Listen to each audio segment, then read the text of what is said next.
So, my parental units were Tomos from way back, and they used to have a camcorder like this. That's what they would call it. They called it a camcorder. Only this is a newer model than what they would have used.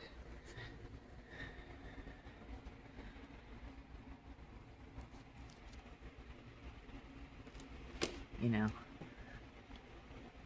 for those of you new age people who have never seen anything like this before, it might be like the equivalent of a pay phone. I don't know if you guys know what that is. It was like a phone.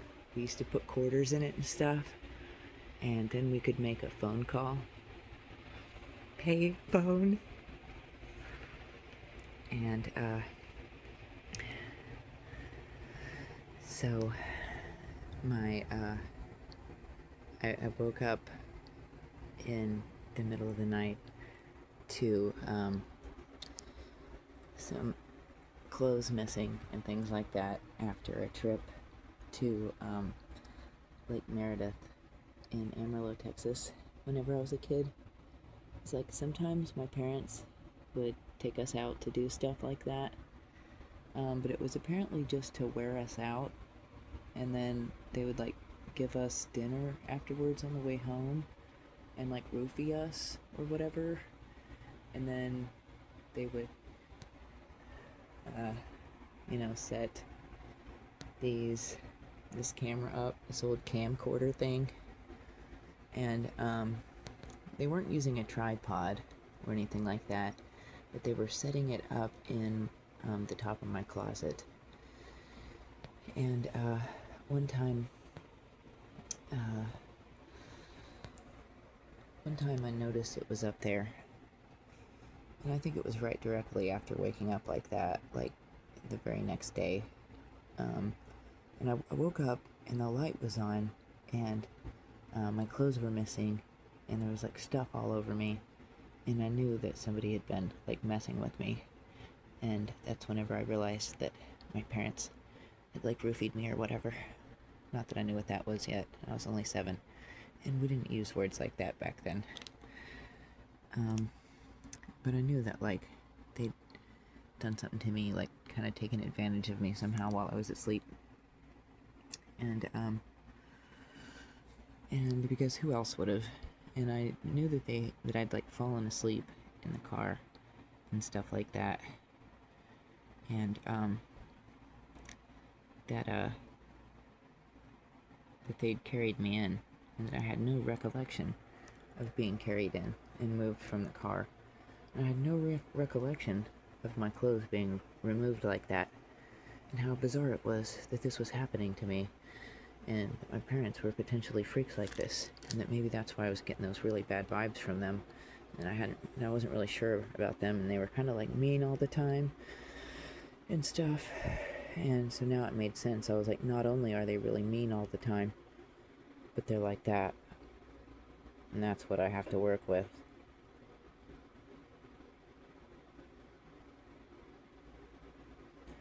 And like, I went out into the living room that next night, and I told my stepmom, I was like, the camcorder is in the closet. It's up in the closet. And then I went back to my room, and then I heard her yell for my dad like he was a kid, like he was a child. And he walked in there. She was like, Don, Don, and stuff like, Don. And he came in the room, and she was like, you left the camcorder in the Donna's room. Like, really, like, accusing, like, really, like, or, what's the word I'm looking for? Not patronizing, but, like, really condemning. Like, you left the camcorder in the Donna's closet. You know, like, you stupid motherfucker. She kind of took that tone with him. And he didn't say anything.